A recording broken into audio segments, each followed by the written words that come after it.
Welcome everyone. Thank you for joining today's talk. And we're really excited for this field session to have Dr. Radhika Patnala with us today. And she's a scientific illustrator based out of Germany. She started her own company called Sci Illustrate.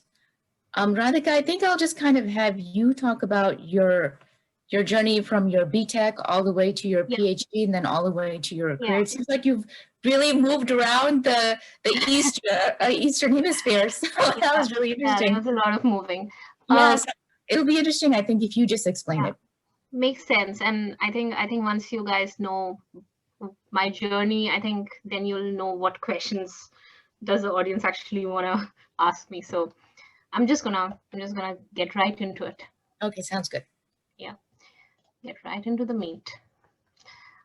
Let's see.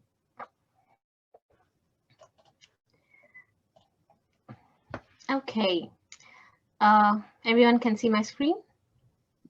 Yes. Perfect. So hello everyone. I'm so excited to be here. And I'm just going to keep everyone on this screen so that I can also look at you in your faces. So I'm just going to get right in and tell you a bit about my journey so far and where it all started from.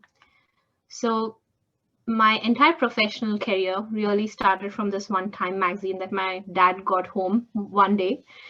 It was a Time magazine covering the topic of human cloning. And this was really the first time that I had been introduced to life sciences as a thing. It was quite a life-changing moment for me because I felt like a very deep interest in this field. I was fascinated by the potential of what life science even means, the potential of biotechnology, and just the thought of learning more about how things work in the world. And the interest that I felt at that time managed to propel me for the next 11 years. I started my bachelor's. I did my bachelor's in BTech in biotechnology in a city called Visakhapatnam in India. That lasted 4 years, and then I went to Australia for my master's, and I did my master's at the Australian National University in Canberra. 2 years again, and then it came time to move. And I was very lucky to find a lab in Singapore, which had the 3 things that I was looking for in my PhD, which was neuroscience, epigenetics, and immunology. And I was very lucky to find a research topic which was focused on the tissue macrophage of the brain, which is called microglia. And this was the beginning of the time when this was the first time that I started forming an identity for myself. I could say that, hey, I'm a scientist.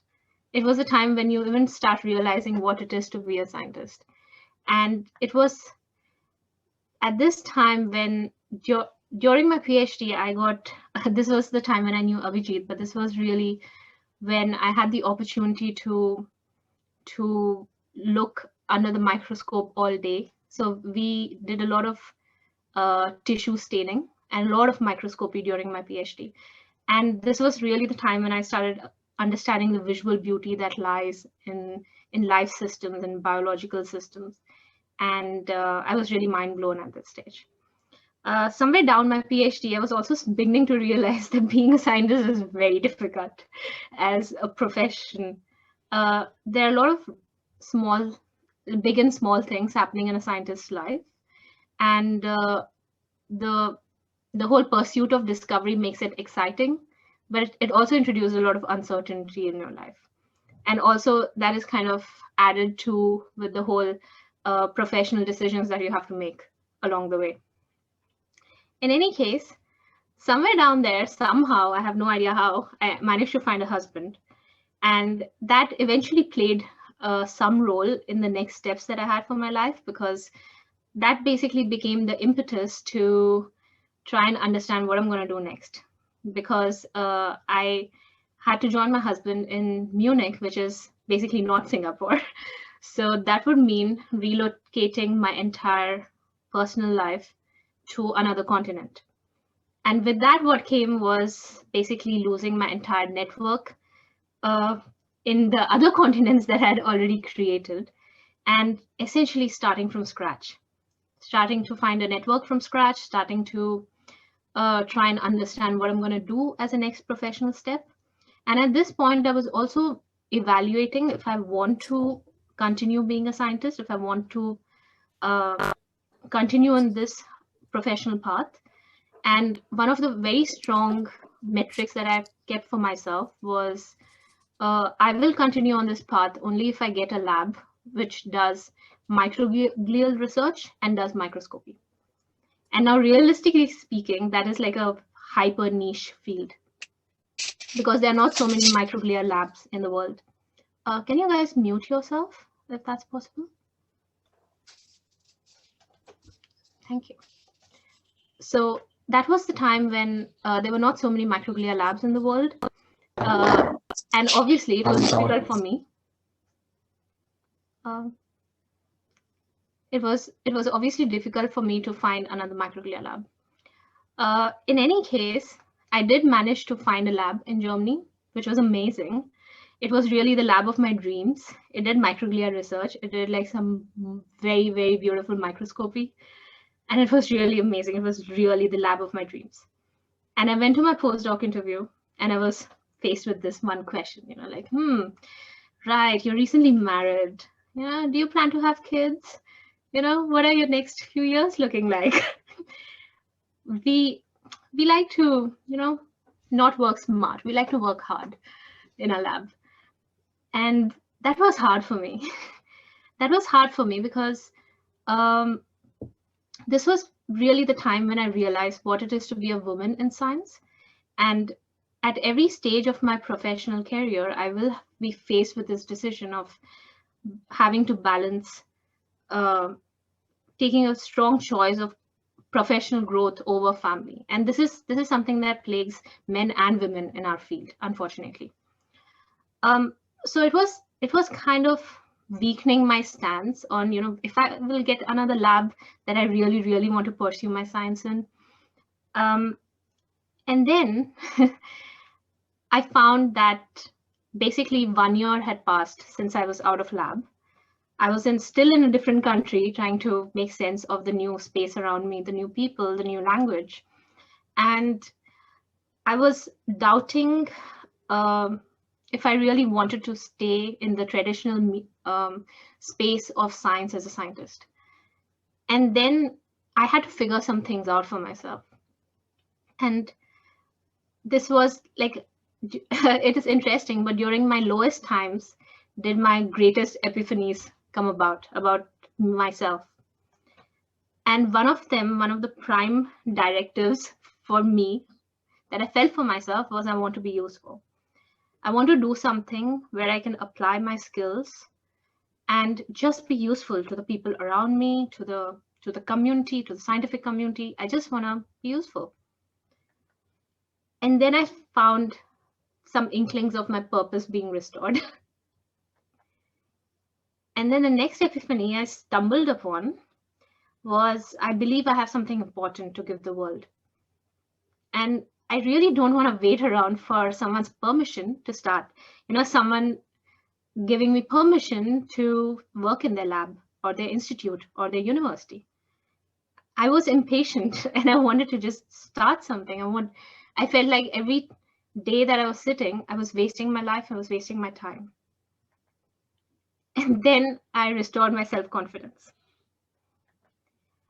And then it was all coming down to this one very simple question, you know, like, what am I good at and what should I do with it?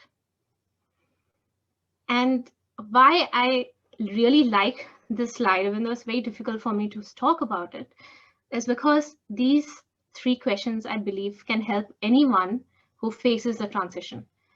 If you just take a step back, you know, just take time to self-reflect and understand a few truths about your own abilities, I think that's all you need to do to move forward and, you know, find the next step. And this is different for everyone. So when I asked myself, what am I good at? I really looked at what experiences I had as a person and what would make me unique. So one of the key experiences that I had was my mom was an interior designer, and I grew up in a household which was constantly immersed in art and design. And so as a child, I used to do a lot of painting, I used to do a lot of craft, a lot of art, and I had all those skills that I also applied during my PhD. And Abhijit probably knows about that. So eventually I realized that I have all these skills, and I just need to find a place to apply them. And that was the inception of Silas Street. And so what happened next? Next, I started making art. Every time I would miss the lab, every time I would miss the science, I would just put it all into my art. And over time, I realized that I started living my passion and my love for science through the work that I create. And incidentally, incidentally, I happened to have covers in Nature Reviews Neurology for almost a year. And I was also lucky enough to land the cover of Cell. And this was very nice for me. You know, it gave me like some sense of purpose in this direction, and it gave me the motivation to keep going. This is one of the works that I made really early on. This was in 2018. And this was still the time when I had the peace of mind to do watercolors and explore like some neuroscience concepts through art. Somewhere down there, I also created a poster for a speaker series for John Hopkins.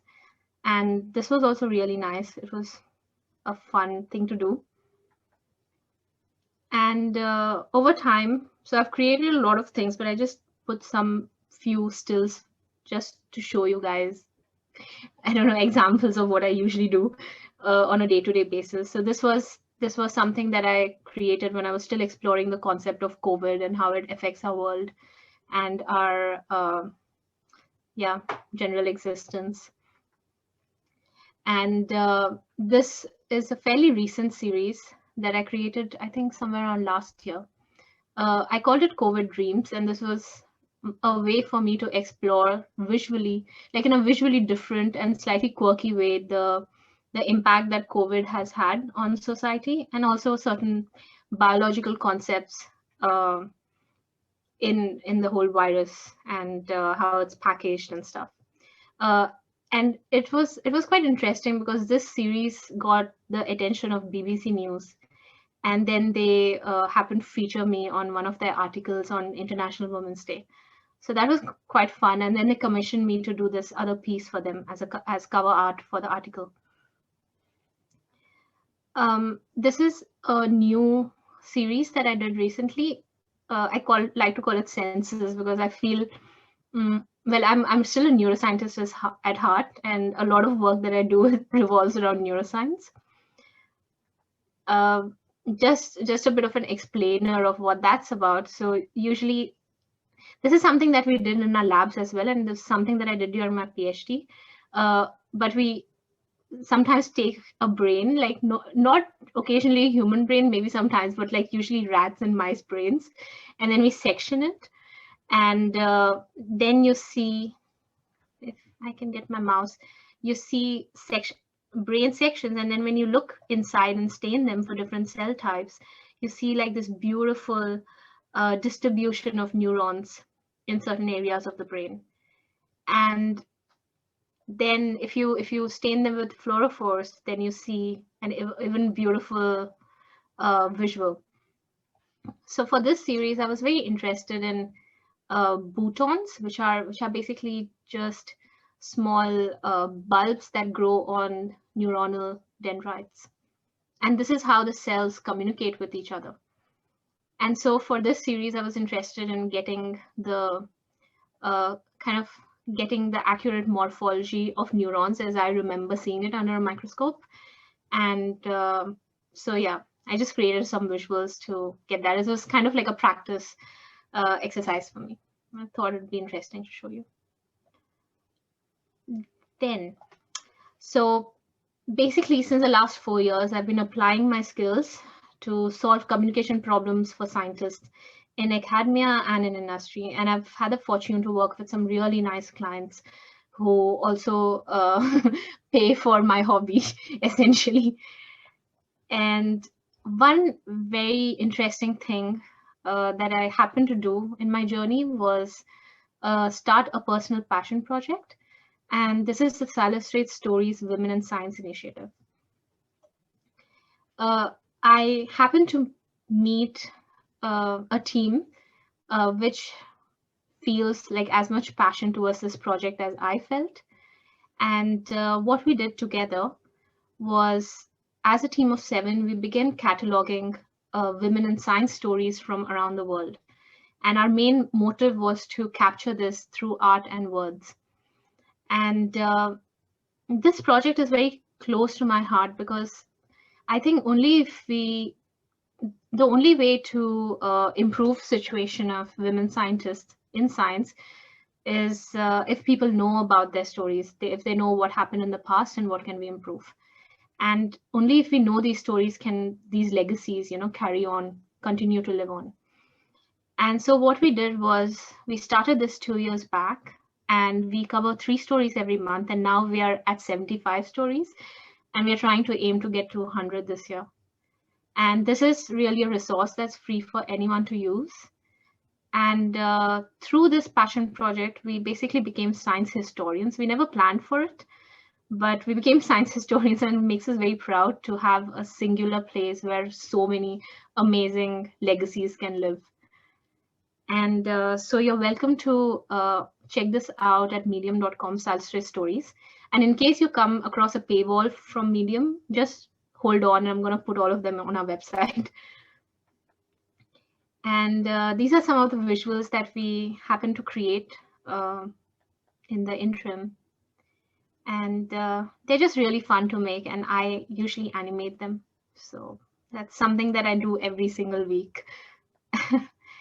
And another thing that was very close to my heart was the Indian Women in Science series. And of course, there's very personal reason to pursue this, because I spent 11 years in the field of science, and I really do not know any Indian women scientists. And I took that personally when someone asked me that question. And so I'm very proud to say that we have covered many Indian women scientists, and this has to be these stories have to be getting like literally the most amount of traffic on our website, which also tells us that there is interest out there and there is the willingness to learn about who exists in our country and what are they doing right now. And this series is pretty cool. And so, well, eventually I kind of made a box set of postcards for it, just so someone could have these stories to take home. And so in kind of conclusion, what I learned through my journey was almost nothing you spend your time and heart on goes to waste. So I think it's extremely important to do what you like without thoughts that you're wasting your time. Because eventually, I personally have used every single skill or every single hobby or literally every single thing I have learned while growing up in my professional career to make money. And that's crazy. And life is very long and you're a very complex human being. So you might do different things, take on different identities along the way. You just have to embrace it as it comes. I really thought that I would be a scientist my entire life, but it so happens that now I'm something else. And being a scientist will live on with me. No matter what I do in the future, this is something that I'm going to just be, because I've spent so much of my life doing this. And don't wait for permission, because it really never comes. Like permission is something, like parents' permission, spouses' permission, friends' permission. It doesn't matter, honestly. You just have to do it. And then again, always just, I think prime directive, just be useful. Just spend your time being of use to someone. A lot of people have asked me how to embark on such a career, or what you can do. So it really depends on which stage of your career are you in. If you're still an undergrad student who wants to look towards being a scientific illustrator, then there are a lot of master's programs which literally teach you how to do that. Master programs in biomedical visualization. And there are some in the US, there are some in Canada. I think there might be some in Europe, but I'm not sure. But that is easy. If you're already a PhD student who's in their transition phase, and if you would like to just take some skills, either to apply in your scientific career or to make a transition, that was kind of the reason why I started the workshop series. So this is really the place where we give you basically just kind of like the starting of the beginner phase of scientific illustration. And then you gotta take it from there. And so with that, I'm done. And if you guys have any questions, I'm happy to answer them. Thank you so much for that, Radhika. That was an amazing presentation. And you can either put your questions into the chat, or you can just go ahead and ask. You can unmute yourselves and ask if you have any questions. Yeah, I think I would like that. Just talk to me. I see Abhijit's hand raised, so. Yay! Can I? Abhijit. Yeah, thank you. First of all, excuse me, you might have some background noise because I'm in nature outside. But I wanted to take it that way actually, because every Saturday, otherwise this time we will be actually engaging with Thyroid team. Yeah. But I thought to come out today to enjoy Radhika's talk because I know her from last 6 years. Yeah. When I was a postdoc in NUS Singapore, Radhika was doing her PhD during that time, but I was really inspired by her way of working, even during that time. And I still remember on the last day when Radhika was leaving the lab, she gave a wonderful, painting drawn entirely by her, mostly by pens, I think, the color pens, a microglea. Oh, that was so fascinating. Watercolor. Okay. So she gifted it to our PI on the day of her leaving, and I realized that so amazing talent she has, and I knew somewhere that she can venture into this field somewhere later, and definitely she can, excel in that. But being said that, I have a question for you, Radhika. Many of us, as you mentioned, that when we sit back and understand that what we are good at, we always try to find some answers. But it is very difficult to break that traditional or conventional path of our career and be very courageous to venture into that. Yeah. Like, let's say that the traditional way of like, okay, fine, you finish your PhD, go for a postdoc, get adequate training, and then get back into an academic or maybe an industry position. That is the kind of way we are trained. And that's what at the very beginning I was telling that it will be fearful for anything new, but you have to achieve that. So my question is like, have you at any point of time realized that fear in your mind, or if it was, how could you deal with that? Okay, so that's a very interesting question because I realize fear in my mind all the time till today. Because no matter what you do, as you said, there is always something new to do and something bigger, something better, and you will never ever be prepared completely for it. And I felt a lot of fear during my transition. I think my transition was extremely difficult. That 1 year was horrible. And I couldn't have done it without the support of the people around me. So I did depend a lot on my husband, on my family. It takes time and space to figure these things out. And I think you have to give yourself that kind of space. You have to give yourself a few months to really think about, to plan ahead. You have to have a plan for yourself. Give yourself 3 to 6 months to test your idea, to prototype it, to see how far you can take it. And think about how to make the safety net for yourself. For me, I had absolutely no safety net except the fact that my husband had a job and I didn't. And probably Ritu knows that.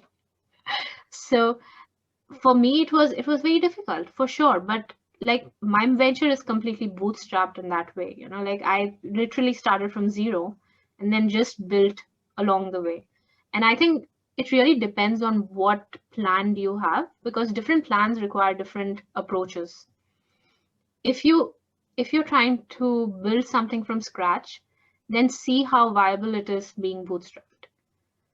If you're trying to build a biotech company that needs venture capital funding, then the kind of training that you have to invest in is very different. You know, you have to train yourself to speak, to pitch, to make presentations, but at the end of the day, the PhD training itself is a training for analytical thinking.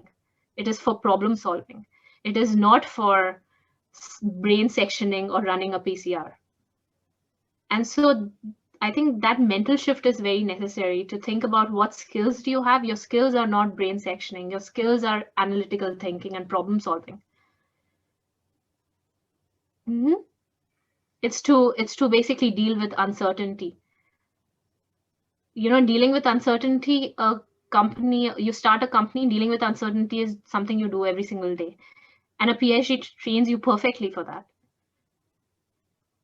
So it's just like you have to kind of switch the thinking, and that is where the self-reflection comes of what skills do you have. When I say what skills do you have, it really means like go deep down inside and think about what are you good at. You know, are you good at convincing other people to do something? Then go into sales and marketing. But it's really about soft skills at that transition stage, I feel. I hope Thanks, that Radhika. helps. It's very difficult. I mean, I know it's very difficult, that journey, and yeah.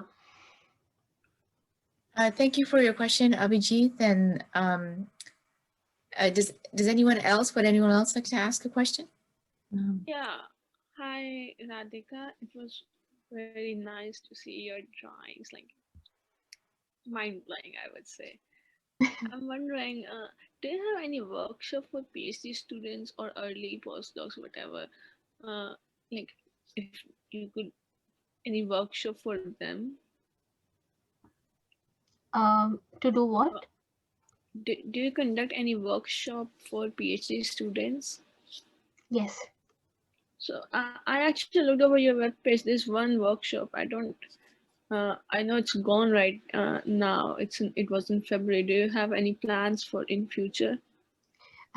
So that really depends on our schedule and when we have a bunch of time to organize it, especially a weekend, because this is something that people are usually able to come on over the weekend. So the plans are there. So if you sign up on the masterclass wait list on the website, then I'll send you an email when we plan to organize it again. Sure. Thank you. I'll Thank you. try to do that. Thank you. Thank you, Radhika. I see Madhu's hand up as well. So Madhu, if you want to go ahead. Hi, Radhika. This is Madhu. I work together with Manali, and I'm from Vizag. And I lived in Germany for 15 years and went through similar kind of experiences as you did. Like, okay, you have kids, you're married, what's next, and so on. Now I am in the US pursuing my research. So my main question is, Sai illustration, this topic, I know it's your passion, but there's like huge competition too around. Yes. Like there are other companies, other people doing the same thing. How do you network? How do you get your not kind of customers, or do you do this also for universities, or how do you see this growing up? What I've realized being in the field is that scientific illustration is very similar to art. There can be a lot of artists in the world that live absolutely fine. They coexist next to each other absolutely well. And the secret for that is that everyone brings something unique to the table. Everyone has a different style. Everyone has a different way of working with clients. They provide different kind of services, and they have different specialties. So once you get into the scientific illustration field, you realize that it's as big as, say, being a neuroscientist when you're a neuroscientist. You know, a neuroscientist can be okay, maybe that's not a right example, but basically what you realize is the field is larger than you think it is. And even though there is a lot of competition, you will eventually, the longer you do it, you will find your niche and things that you're good at. And the clients will see that too. So the clients also know who is good at what, and they will come to them for that particular service. If that helps. Thank you. Thank you. Very proud of all the work you do. Thank you. Thanks, Madhu. I saw Swarali raising your hand. If you want to go ahead and unmute yourself. Hello. I am pursuing BTech Biotech. Now I'm in second year. I really got more inspiration from your story. And I also think that actually I need some motivation that how biotech and nowadays data analysis is so in boom. So I need, how can both go in hand, data analysis and biotechnology? Oh, wow. Oh, you're so young. You're just starting out. And she said, thank you for being young. Isn't that amazing? I would too if someone tells me that now. Oh, you're so young. Thank you. Sorali. Okay, so your question was, how does data analysis and biotech go together? Yes. Okay, so data analysis is like a very integral part of biotech. Like you can't, I mean, I think there are very few areas of biotech where you will not do data analysis. So if you're pursuing a path in biotechnology, then data analysis will be like a thing you will do every single day. That being said, if you're interested in data, and like working with a lot of data and stuff, then maybe you can consider a master's in bioinformatics or a field where you're going to be working with a lot of data, if that helps. Yeah. Actually, I'm currently thinking of programming language R programming language. So it is related somewhat type to bioinformatics. So I was just willing to ask this question. Maybe you should learn Python instead. Like you can learn R. R is great. Okay. Some people learn MATLAB. Python is I mean, I have heard from people that Python is a bit more powerful sometimes. So go for it. Okay. The world is your oyster. Thank you. You're welcome. Thank you so much. Thanks, Swarali. Go ahead, Manali. Oh, sorry. Did you want to ask anything, Navita? No, I see that Mohanish. Yeah. Their hand right. Go ahead, Mohanish. Thanks, Navita. Radhika, excellent presentation and the amazing art that are displayed on your website, and kudos to for that. So you made a transition, like you were using watercolors in the beginning, and then you shifted to digital illustration and all. So how did that begin? Like which softwares you initially used to start the work? And what are the kind of softwares you will recommend for a beginner to start science illustration? For my personal case, I started using digital software like way back in 6th grade. So I really already had like a very strong affiliation towards digital art, even when I was doing my scientific research. The answer to your question would be which softwares would a beginner be comfortable with. So I usually in our workshops we teach Adobe Illustrator because that is literally the most powerful professional software for 2D illustrations. One free alternative is Inkscape that you can try if you want to just test the waters of making art or making scientific illustrations, if that helps. Yeah, it helps. Thanks a lot for answering the question. You're welcome. Ritu? Hello. Hi.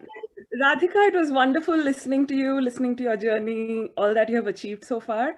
I just wanted to know, what's the process like to apply or to make covers for journals like Nature? Is it cutthroat? What was your experience like? This cover business is really annoying, honestly.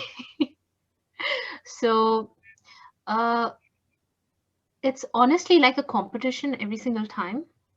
And from my personal experience, one way of getting to design a cover for a journal is basically if the client comes to you and asks you to do it for them, right? But even after they ask you to do it and you do, like you get paid to do it, you create the art, you send it to the journal, then there's a lot of variables to actually land the cover. Basically because every article that gets published in a journal can send 1 to 3 options. And so if there are 10 people, then the editors basically have a choice of selecting between 20 to 30 covers, and then you got to be lucky, or I don't know, stars align, or basically you need to be making the cover for an article that they want to put on the cover. So for me, I have realized at least that it's really like stars aligning for you to get onto the cover. And I haven't really cracked any other way. But I do see that there are a lot of veterans in the industry who do that for a living. Like they just make covers for articles. And in that way, I suspect that they have ties with the journals, that they just have like a contract where they are commissioned to make covers for every single issue that comes out. But that's not me. Thank you. And all the best. Thank you.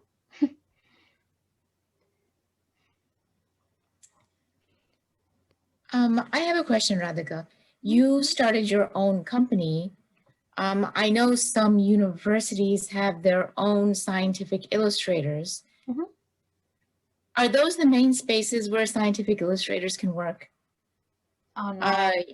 Within a university, or you kind of start your own thing? I mean, that's a really good question. So from my understanding of the field, so after a PhD, if someone just wants to become a scientific illustrator, you just want to jump right in, right? Then unfortunately, one of the only ways to do it is becoming a freelancer. You just have to be a single entity and be a freelancer and just basically wing it, try to get clients, try to get better at your skill, and get going that way. There are very few jobs for scientific illustrators, but they are still there. So as you said, there are these niche jobs that you can, get attached to an institute as their graphic designer, help scientists, illustrate their science. And these positions are there, but they're only catered for very rich organizations who give that privilege to their scientists. And these positions are very few, like they would only be, say, one person catering to the entire institute. Right? And these guys usually sit in that chair for like 30, 50 years or something. But there are other places where people can get full-time jobs, and they're basically at communication agencies or, like more like scientific publishing, like Nature, Science. Many of these journals have in-house scientific illustrators who basically make all of these figures for them. And what else? There was something else as well. I kind of forgot, but there are and also these places like Scientific American, New Scientist. Yeah. All of these guys, basically science magazines have in-house scientific illustrators to make things for them. I see.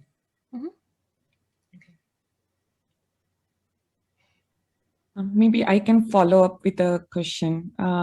So Radhika, like when I was growing up, right, I have always heard, like having great mentors or, even like a few mentors would really help, especially if you're making something like a transition and you're very new to the field you're going to, right?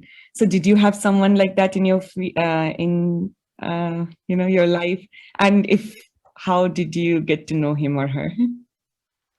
Yeah, that's kind of an interesting question. Unfortunately, I did not have any mentor during my transition time, and that was very hard for me. It's very difficult when you have to figure things out on your own and you don't really know who to ask. But one thing I would say is that I feel like the whole concept of having a mentor is also overrated, because you do find mentors at every stage of your life, unknowingly or knowingly.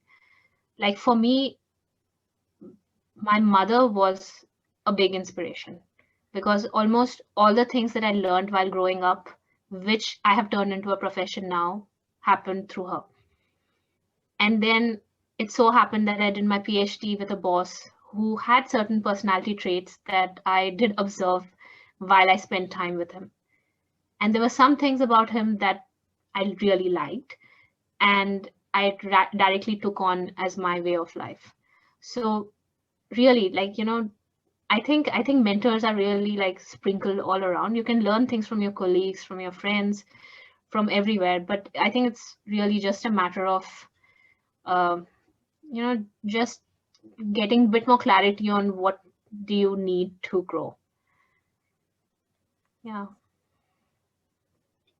Thank you. You're welcome. And just as a follow-up on what you were saying, Radhika, to Manali's question, the traits that you're talking about that you really admired in your mentor, what specifically were they? He was quite a go-getter. I think Avijit would know about that, because we literally worked under the same PI. But I think this person had very clear ambitions for himself, and he really worked hard towards them. And it could be as simple as that, like looking at someone and how they conduct themselves and chase after something that they really want. And so it's like really the small things that eventually, like add up to inspire. I have some more questions, but I don't want to take up all the little time that we have left. Would anyone else like to ask a question? Okay, then I'm gonna go ahead and ask one more question, Radhika. To scientists, typically who want to go into academia, the funding, of course, it's competitive, writing grants and getting them, but there is usually support. When you're going to start your own business, that's different. I feel like you have to find your own sources. You really have to be much more of a go-getter, like what you were saying. So that can be very daunting to people who were kind of set in academia. Was it daunting to you, or did you find that maybe not so challenging? Oh, I mean, it's still daunting to me, like I feel like this is something that you really have to live with. If you're trying to pursue something that doesn't really have a traditional path. As far as funding and resources is concerned, it really comes down to what you want to do. It comes down to, I mean, if you want to start a biotech company, if you did your PhD and found a new drug that you want to commercialize, the path to doing that is very different. Yeah. And as far as starting your own company right after your PhD, right? I would suggest that you don't do it like how I did, because I was pretty stressed out. Like I worked myself crazy for the first year. A really good way to do that is, while you're doing your postdoc or your PhD, just start thinking about it a bit early and start saving up so that you have like a bit of a financial buffer and kind of a prototyping phase for yourself. Give yourself 6 months, see, I'm going to go all in, try to do this, make it work, and see what happens. And I think it's always wise to do a bit of financial planning ahead, or else I think it's very easy to get very stressed, especially because the whole scientific illustration career is for people who want to just start, there is no way but to be a freelancer. And actually being a freelancer is extremely, extremely difficult, especially because, you know, there is no certainty in funds. So you basically don't know how much you will earn every month or every year. And it becomes very difficult to plan life, you know, like, am I going to be able to pay rent tomorrow? These are like very legitimate questions that plague freelancers until they have figured it out. So having a financial buffer before jumping into something like that is always advisable. Yeah. Mm-hmm. Yeah, it helps to have a spouse who might be supporting you or supporting both of you. While you figure it out, basically. Yeah, while you figure it out. Mm-hmm. Do we have any other questions for Radhika? Ritu has her hand raised if she wants to go ahead. Since there's time, I will just jump in. Radhika, did you, so when you realized that you want to do something else, so it's clear that you had artistic talents from early on, but if there was a second thing that would come to your mind, what would it have been? My life goals. I honestly would have still done a postdoc looking under a microscope. I think that is basically my alternate reality. Like I missed being in the microscope room so much that if I had been given the option to do it, I don't think I would have ever started a company. So yeah, neuroscience. But that's worked out well for you. Like now you can visualize all those nice images that you saw and put it down. Yeah. Into your art. Like literally, because I don't have a microscope to look at, I'm literally making my own neurons. That is how far this has come. Way to go. That's right. Or you could just get a microscope, and because I would have thought that for your illustrations. But light microscopes are expensive. Okay. Come on. I don't know how. I'm sure the microscopes they use at the graduate postdoc level are extremely expensive. Yeah. It's not gonna happen. And also, how do I get rat brains then? And then I'll have to section them in a cryo section. And then store them in my fridge. I don't think it's allowed. No, that's true. That's true. Yeah, maybe they would ask you like, can you really keep an animal for your art? I still have to engage in a collaboration with the lab, but that is something that I will eventually try to do. Yeah, that sounds interesting. Yeah. That's a good way.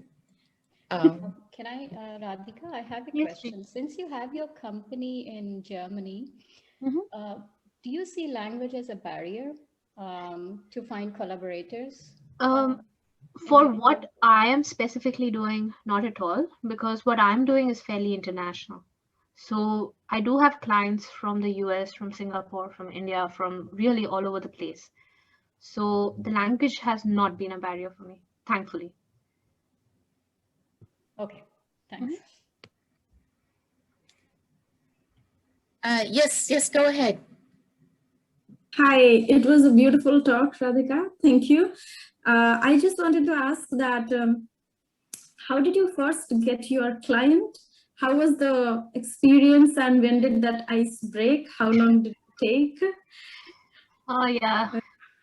I think the first clients are always the hardest because you're still figuring out how to actually do a business transaction. So, unfortunately, so my first client was actually a family friend that I decided to help out, and it went horrible.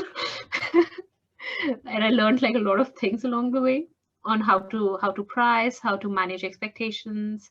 So it's really like a different ball game, and it's something that you just have to learn when you basically get into it. It's really about like selling services is like its own thing basically, and it takes time to learn that. So you just have to give yourself a bit of time to kind of test things out, like do a bit of stuff for free for people just to get a bit more experience in how to manage client relations and stuff like that. Nice question. Okay, so Manali, how are we doing on time? Are we? We have about 5 minutes left. So, Okay, all right. So if anyone else has a question, this is your chance to ask it. That was really a fascinating talk, Radhika. And it seems like these days, if you're wanting to start a company, there's an established route you have to go through, classes you take and the degrees that you get and the pitches that you have to throw, the competitions you have to enter. But it seems like you actually went the original route. Yeah. Start in your work, like, in your garage. Exactly.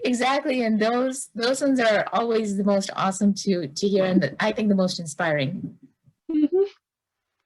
It's actually amazing, honestly, to do it this way, because then you have no investors to answer to. And like, I'm the boss of my own company and I make the decisions. And this is actually like quite nice, because I also work with biotech companies and founders who struggle to basically answer to investors. And well, so then again, like different things, different journeys. Like some companies need that, because they need like 500,000 to start with.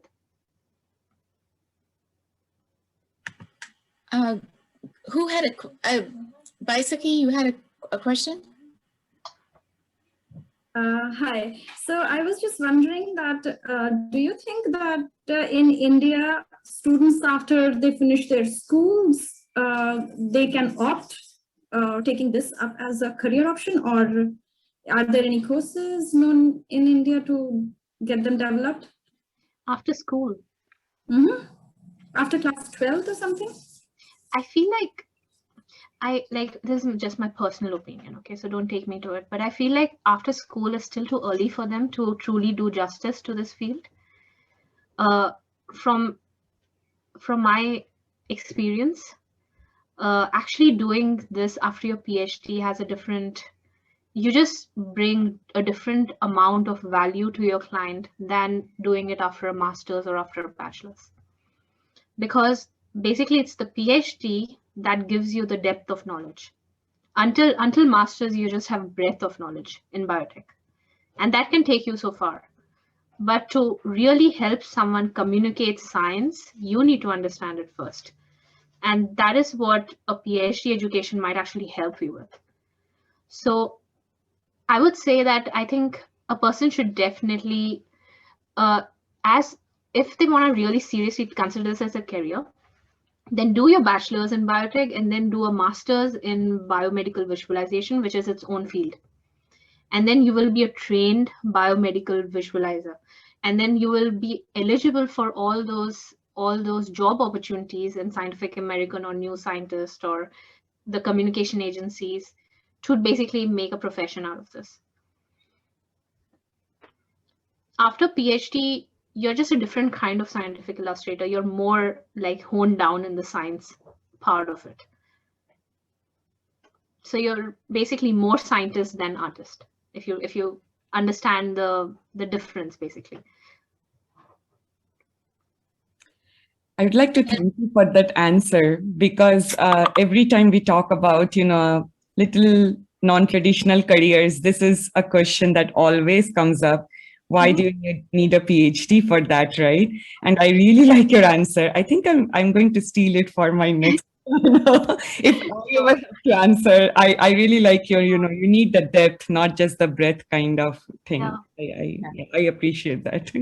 And that is what I've basically realized from all my interactions with clients and everything. Like, I think it's very difficult because companies come to you with very solid science, and they ask your help to help them explain it to others. And if you don't know, if you don't have the capabilities or the knowledge to understand their science, then good luck explaining it. So it's a different ball game after a PhD. Exactly. And not only do you have to understand the science, but as an illustrator, they're kind of expecting you to bring a different twist or to see it from different angles. You have to be able to really visualize it from different angles. And so I think that's really what makes the great illustrators stand out. And Radhika has also provided some links on our website. She's provided some resources. And I'm not exactly sure. I haven't really checked them out myself yet. So there are two, I gave two links. One of them is basically a list of all the universities that provide a master's in biomedical visualization as a field, as a degree. And the other link is just a edX course on, I don't know if someone just wants to check stuff out, how did scientific illustrators come to be?